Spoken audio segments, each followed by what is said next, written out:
He's there.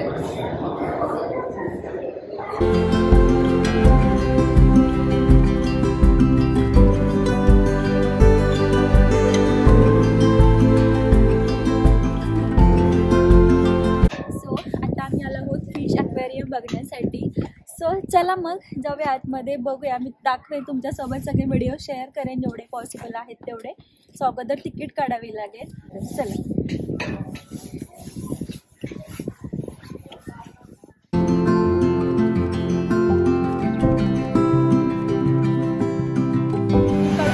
आतमध्ये आलो आहोत आणि तिकीट किती आहे विचाराल तर सेम मॅडमची जेवढी होती तेवढीच आहे. $30 फॉर 2 पीपल, म्हणजे 2400 रुपये दोघांचे होते. असं चला मस्त छान असं मी तुम्हाला आता फिश ॲक्वेरियम दाखवते. सो हे बघा किती छान असं सुंदर असं केलेलं आहे. वाव.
ॲलिगेटर्स आहेत आणि इकडे ब्लॅक कलरची आहे आणि तिकडे व्हाईट कलरची आहे.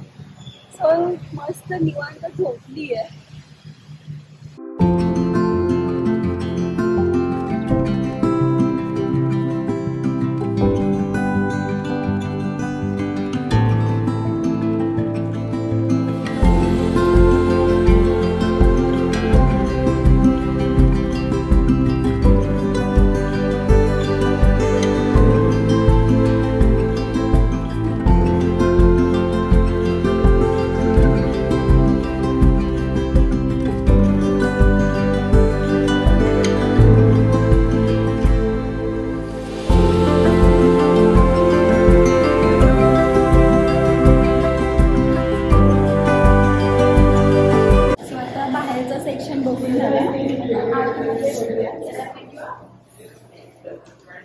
म्हणजे ह्यांनी ना इतकं छान सुंदर ठेवलं ना, मला ते खूप छान वाटतं. एकदम असं नेचरमध्ये राहिल्यासारखे.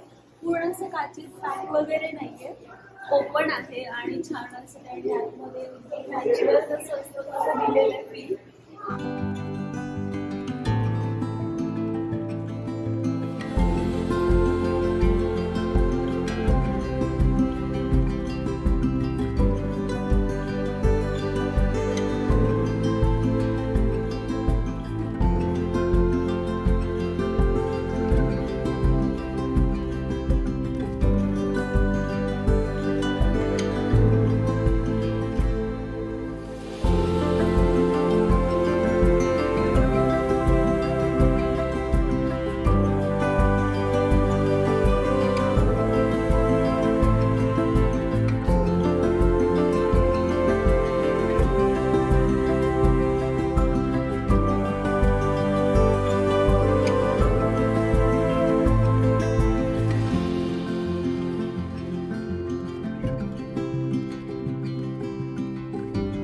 इथून पुढे या लोकांनी प्रत्येक फिशसाठी वेगवेगळं सेक्शन बनवलं आहे.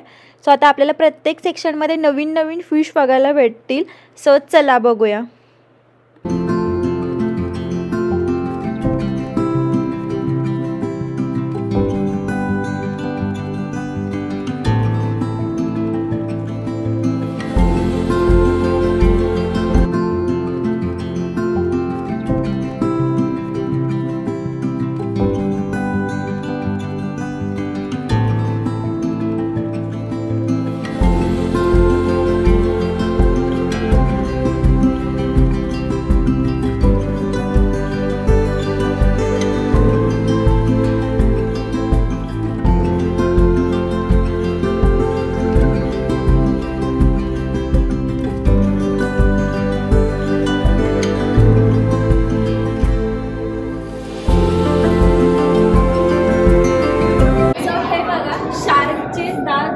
किती मोठी आहे, पूर्ण दातांचा साच्याच या लोकांनी इथे ठेवलेला आहे. सो या शार्कचे तुम्ही दात बघा किती मोठे आहेत. सो तुम्ही इमॅजिन करू शकता की तो रिअलवाला शार्क किती मोठा असेल.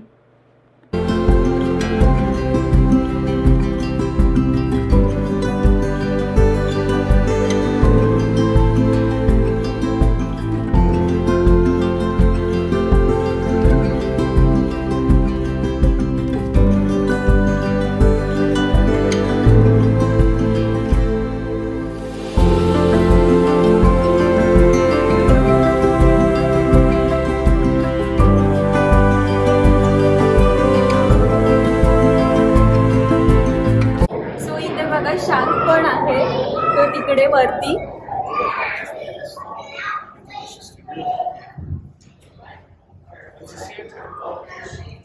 Shark is the most dangerous fish in the world.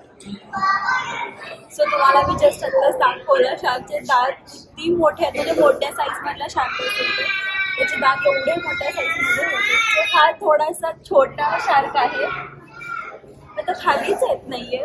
Shark आहे तो वरतीच फिरतोय, तो खालीच ऍक्च्युअली येत नाहीये. Shark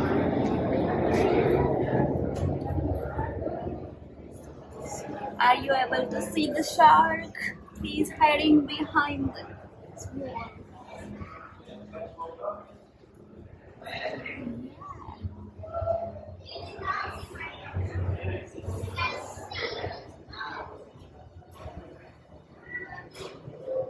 He's there.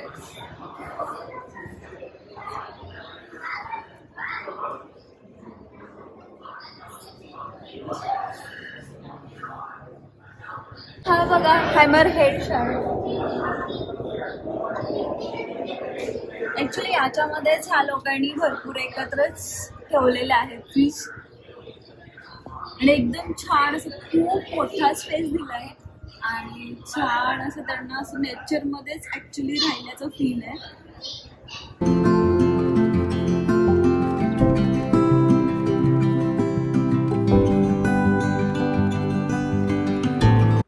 इथे या लोकांनी शार्कचे दात लावलेले आहेत. डिफरंट साईजमधले आहेत. सो लोकांना बघण्यासाठी ठेवलेले आहेत. डिफरंट साईज आहे. 9 फीट आहे, 10 फीट आहे, 19 फीट पण आहे. आणि तुम्ही ते बघू शकता की शार्कचे दात किती डेंजर असतात. रिअलमध्ये बघताना तर खूपच असे एकदम ते धारदार दिसत आहेत. म्हणजे रिअलमध्ये जेव्हा शार्क जिवंत असतो त्यावेळी त्याचे शार्कचे दात किती डेंजर असतील हे आपण बघूनच इमॅजिन करू शकतो.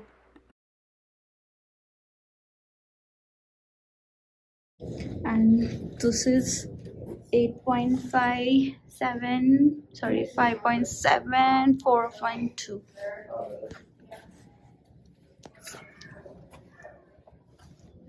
Sharp.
ॲक्वेरियमच्या आतमध्येच एक गिफ्ट शॉप आहे. सो चला बघूया की काही डेकोरेशनच्या किंवा इथली आठवण म्हणून घेऊन जाण्यासाठी काही भेटतं का. आता ॲक्वेरियम आहे त्यामुळे इथल्या रिलेटेडच गोष्टी सगळ्या ह्या लोकांनी ठेवलेल्या आहेत. फिश वगैरे तुम्ही ते बघू शकता की डिफरंट टाईपचे आहेत. सो बघूया काय छान वाटतं आणि मग घेऊया.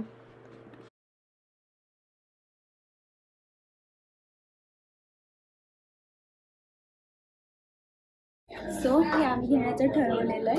भरपूर साऱ्या गोष्टी मी बघितल्या, त्यामध्ये मला हे छान वाटलं. ॲक्च्युली मला फिशमध्ये हवं होतं, पण हा फिश ब्लॅक कलरचा आहे, हा फिश आहे तो ग्रीन कलरचा आहे, ब्ल्यू कलरचा आहे. त्याच्यामुळे मग मी हे घ्यायचं ठरवलं. सो फिश ॲक्वेरियम बघून आमचं झालं आहे. भरपूर सारे व्हिडिओज मी तुमच्यासोबत शेअर केले. सो आय होप की तुम्हाला हे फिश ॲक्वेरियम आवडलं असेल. सो आता आम्ही चाललो आहोत बीचवर, थोड्या वेळ बीचवर टाईम स्पेंड करू. सो चला दाखवते इकडचा बीच कसा आहे. विल्मिंग्टन हे मोस्टली बीचसाठी फेमस आहे. इकडे बीच वगैरे भरपूर आहेत. सो सगळे लोक इकडे मस्त बीचवर हँगआउट करण्यासाठी येतात. आणि आम्ही आलो आहे इकडे समुद्र किनारी. सो तुम्ही बघू शकता किती छान सुंदर असा व्ह्यू आहे.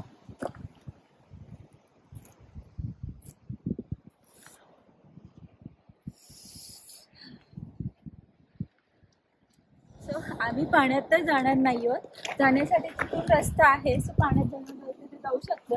सो तिकडे बघा, तिकडे लोक स्विम पण करत आहेत. आणि पाण्यात जाणार नाही कारण इथे खूप जास्त थंडी आहे. मी मुद्दाम जॅकेट काढले कारण मला थोडासा समुद्र किनाऱ्याचा फील घ्यायचा होता. सकाळपासून जॅकेट घालून कंटाळा आला लिटरली. पण इथे खूप जास्त थंडी आहे, त्यामुळे पाण्यात जाणं अशक्य आहे. आणि पाणी पण खूप जास्त असं खवळलेलं दिसतंय. तुम्हाला मे बी आवाज येत असेल आणि लाटा पण अशा मोठ्या येताना दिसत असेल.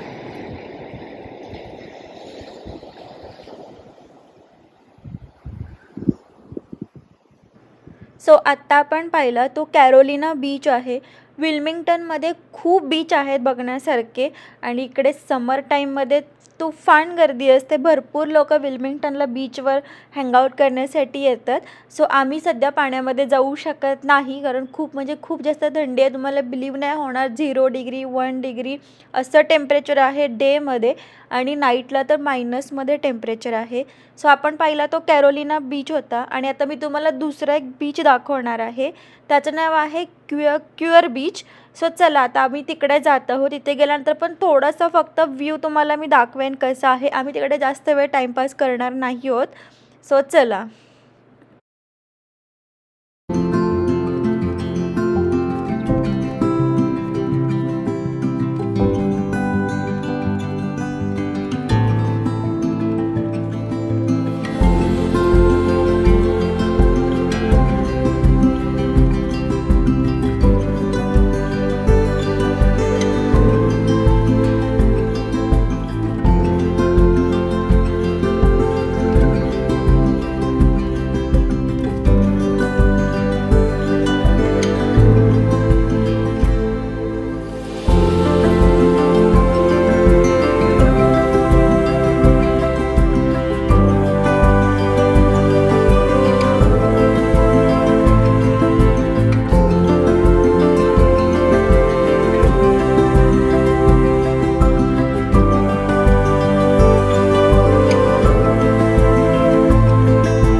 क्यूआर बीचमध्ये. सो इकडे क्यूआर बीचची एंट्री सध्या बंद आहे, पण इकडून आपण खाली जाऊ शकतो. आणि मी तुमच्यासोबत बरेचसे येता जाता व्हिडिओ शेअर केले. सो तुम्ही बघितले असतील की इथले घरं किती कलरफुल आहेत.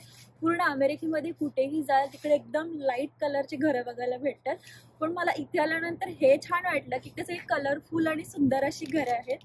सो चला, आपण त्या बीचवर गेलो होतो, तो कॅरोलिना बीच होता आणि हा आहे क्यूआर बीच. सो 2 बीच आहेत. सो थोडासा डिस्टन्स आहे. सो आता हा बीच कसा आहे तो पण बघूया. सो चला.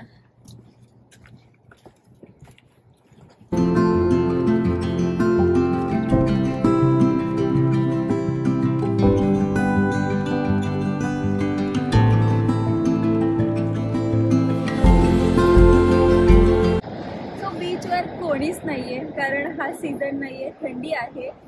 पण आता आम्ही इकडे आलोच आहोत फिरण्यासाठी, तर बीच पण बघितलंच पाहिजे म्हणून आम्ही तिथे आलो. पण पाण्यात वगैरे बिलकुल जाणार नाहीये, बिलकुल समुद्रासोबत खेळणार नाहीये किंवा इकडे आम्ही जास्त टाइमपास पण करणार नाहीये. जस्ट फक्त समुद्राचा फील घेणार आहे आणि जाणार आहे. भरपूर लोक येत आहेत जे आता ह्या विंटर टाईममध्ये फिरायला आलेत किंवा न्यू इयरसाठी फिरायला आलेत. नवीन वर्षाची सुरुवात आहेत. थोडे लोक, असं नाही की कम्प्लिटली नाही आहेत, थोडेफार लोक आहेत. काही लोक ते पाण्यामध्ये जाऊन पण एन्जॉय करतात, पण आम्ही तसं काहीच करणार नाही.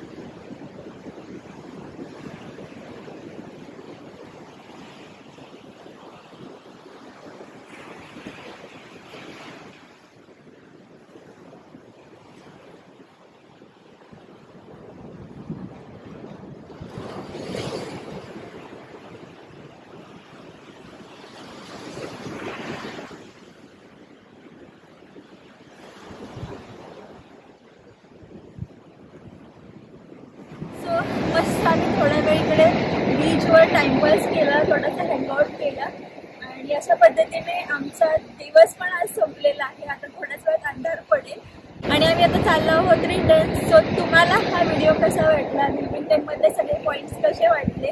सो आय होप की तुम्हाला सगळे व्हिडिओज अँड ऑल आवडतात.